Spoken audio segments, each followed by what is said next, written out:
சுகமே சூழ்க. முருக பக்தர்கள் அனைவருக்கும் வணக்கம். நம்மளோட வீடியோ பதிவுகளை முதல் முறையாக பார்க்குறதா இருந்தால் கண்டிப்பாக சப்ஸ்கிரைப் பண்ணிக்கோங்க. வீடியோ முடிவில் உங்களுக்கு பிடிச்சிருந்தது அப்படின்னா லைக் பண்ணுங்கள். கமெண்ட்டில் போய் ஓம் முருகா போற்றி அப்படின்னு டைப் பண்ணுங்கள். நம்மளோட பதிவுகள் எல்லாமே மிகவும் ஈஸியாக மனனம் செய்யக்கூடிய ஒரு வரி மந்திரங்களையும் நமக்கு ரீட் பண்ணுறதுக்கு ஈஸியாக இருக்கிற மந்திரங்களையும் தான் நம்ம அப்லோட் பண்ணிட்டு வரோம். கண்டிப்பாக எல்லாத்தையும் சர்ச் பண்ணி பாருங்கள். ஒவ்வொன்றுமே கண்டிப்பாக பயனுள்ளதாக இருக்கும். நம்மளுக்கு நம் வாழ்க்கையில் தினசரி நம்மளுக்கு இருக்கக்கூடிய பிரச்சனைகளை தீர்க்கக்கூடிய மந்திரங்களை தான் நான் அப்லோட் பண்ணிட்டு வரேன்.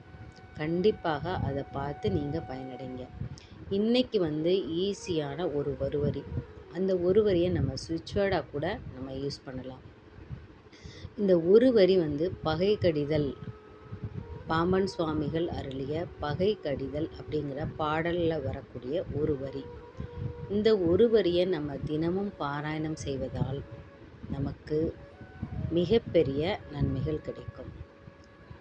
நம்மளுடைய பகையை விலக்கும். நம்மளுக்குள்ள இருக்கிற உட்பகை வெளிப்பகை.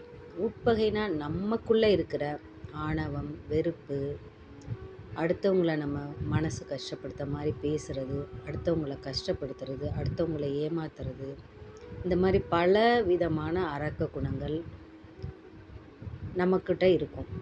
அதையும் விளக்க சொல்லி நம்ம கேட்கணும். வெளிப்பகை மட்டும் இல்லை, அடுத்தவங்க நம்மளுக்கு இழைக்கிற கஷ்டமும் இருக்குது. அது மட்டும் கிடையாது, நம்மளுக்குள்ளேயும் சில தீய குணங்கள் இருக்கும்.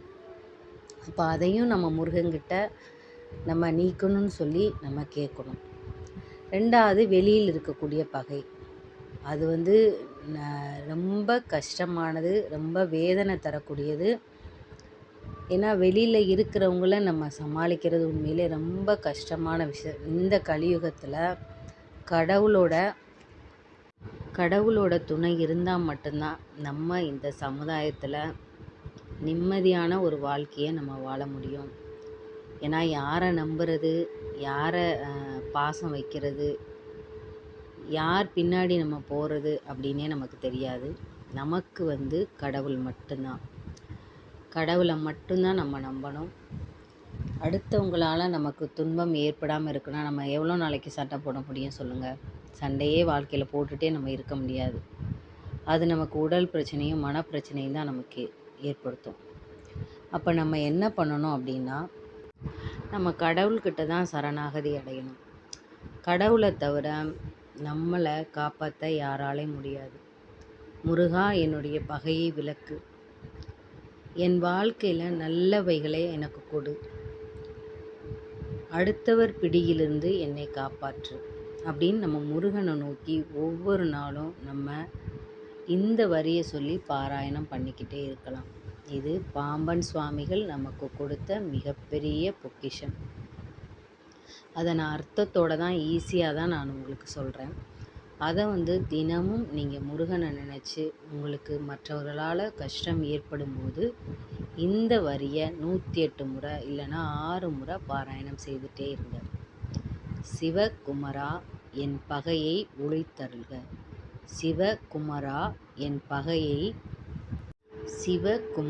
என் பகையை ஒழித்தருள்க. என்னுள் இருக்கும் பகையையும் எனக்கு மற்றவர்களால் ஏற்படும் பகையையும் விலக்கி அருள் புரிவாயாக அப்படின்னு தினமும் முருகனை நோக்கி கேளுங்க. கண்டிப்பாக இந்த வீடியோ பதிவு உங்களுக்கு பிடிச்சிருக்கும். கமெண்ட்டில் போய் ஓம் முருகா போற்றி அப்படின்னு டைப் பண்ணுங்கள். அடுத்த பயனுள்ள ஒரு வீடியோ பதிவில் நம்ம பாராயணம் பண்ணலாம். ஓம் முருகா போற்றி. சுகமே சூழ்க.